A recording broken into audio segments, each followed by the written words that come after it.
Hello everyone, welcome to my channel mind activity. आज की मज़ेदार पहेलियाँ सॉल्व करते हैं।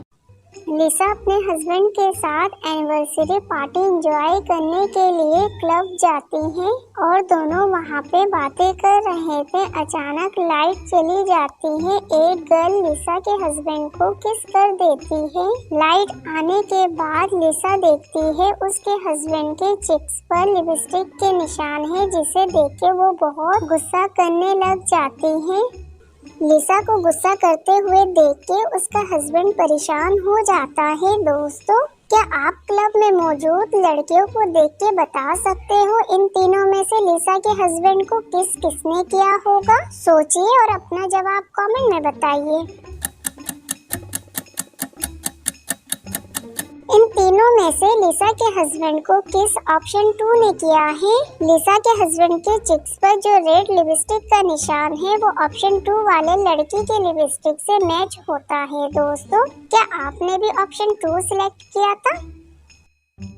वैम्पायर हाउस में ब्लड वाइन की चोरी हो जाती है। वैम्पायर फैमिली केस सॉल्व करने के लिए डिटेक्टिव मेहुल को बुलाते हैं। मेहुल भी वैम्पायर हाउस आ जाता है। वैम्पायर की वाइफ मेहुल को कीमती वाइन की चोरी होने के बारे में बताती है। मेहुल फौरन इन्वेस्टिगेशन शुरू कर देता है। फर्स्ट स्टेटमेंट वैम्पायर की वाइफ देती है, जो मेहुल को बताती है चोरी होने के टाइम वो वॉशरूम में थी, उसे वाइन के बारे में कुछ नहीं पता। ब्रदर भी मेहुल को बताता है वो अपने कॉफिन में सो रहा था, उसे भी ब्लड वाइन की चोरी के बारे में कुछ नहीं पता। छोटा वैम्पायर भी मेहुल को बताता है वो अपने खिलौने से खेल रहा था, उसने भी कीमती वाइन की चोरी नहीं करी। तीनों की स्टेटमेंट सुनने के बाद मेहुल कंफ्यूज्ड हो जाता है। इन तीनों में से ब्लड वाइन की चोरी किसने की होगी? दोस्तों, क्या आप इन तीनों को देख के अपने लॉजिकल दिमाग का इस्तेमाल करके बता सकते हो इन तीनों में से ब्लड वाइन की चोरी किसने की होगी? सोचिए और अपना जवाब कमेंट में बताइए।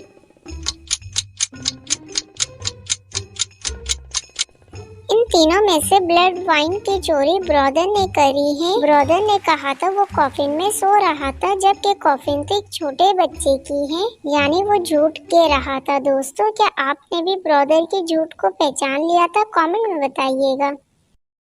नोमान अपने दोस्तों के साथ बोट में पार्टी एंजॉय कर रहा था। अचानक बोट पानी के अंदर चली जाती है और सारे दोस्त मारे जाते हैं, लेकिन नोमान बच जाता है और एक आइलैंड में आ जाता है। नोमान जब अपनी आंखें खोलता है तो देखता है वो किसी अननोन आइलैंड में मौजूद है और उसके सामने कुछ भी नहीं होता। कुछ देर बाद नोमान के सामने 3 बोट्स आते हैं। पहले बोट में एक किलर मौजूद होता है, दूसरे बोट में एक ओल्ड मैन मौजूद होता है, तीसरे बोट में एक बेबी मौजूद होता है। लॉजिकल जीनियस, क्या आप अपने IQ लेवल का इस्तेमाल करके बता सकते हो इन तीनों बोट्स में से नोमान को कौन सा बोट सिलेक्ट करना चाहिए? सोचिए और अपना जवाब कमेंट में बताइए।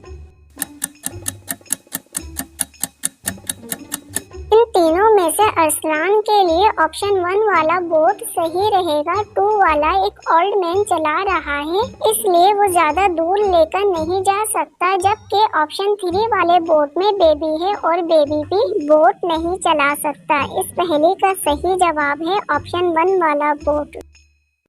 महमूद अपने वाइफ से बहुत ही रूड अंदाज से पेश आता है और हमेशा उसे स्टडी रूम में जाने से मना करता है। एक दिन महमूद के लाख मना करने के बाद उसके जाने के बाद उसकी वाइफ स्टडी रूम में चली जाती है और लाइट ऑन करने के बाद स्टडी रूम को अच्छी तरह देखती है। देखने के बाद उसकी वाइफ रूम से बाहर आ जाती है। कुछ देर बाद महमूद जब घर आता है और स्टडी रूम में जाता है तो वो समझ जाता है रूम में उसकी वाइफ आई थी। कैसे? दोस्तों, क्या आप बता सकते हो उसकी वाइफ ने ऐसी कौन सी गलती करी थी जिसे देख के महमूद समझ जाता है उसके मना करने के बाद भी उसकी वाइफ स्टडी रूम में आई थी? सोचिए, आपके लिए हिंट भी मौजूद है, अपना जवाब कमेंट में बताइए। इस पहले का सही जवाब बल्ब है। महमूद जब स्टडी रूम में जाता है तो देखता है बल्ब गर्म है, इसलिए वो समझ जाता है उसके लॉक मना करने के बावजूद भी उसकी वाइफ स्टडी रूम में आई थी। दोस्तों, क्या आपने भी ऑप्शन बल्ब सिलेक्ट किया था? कमेंट में बताइएगा।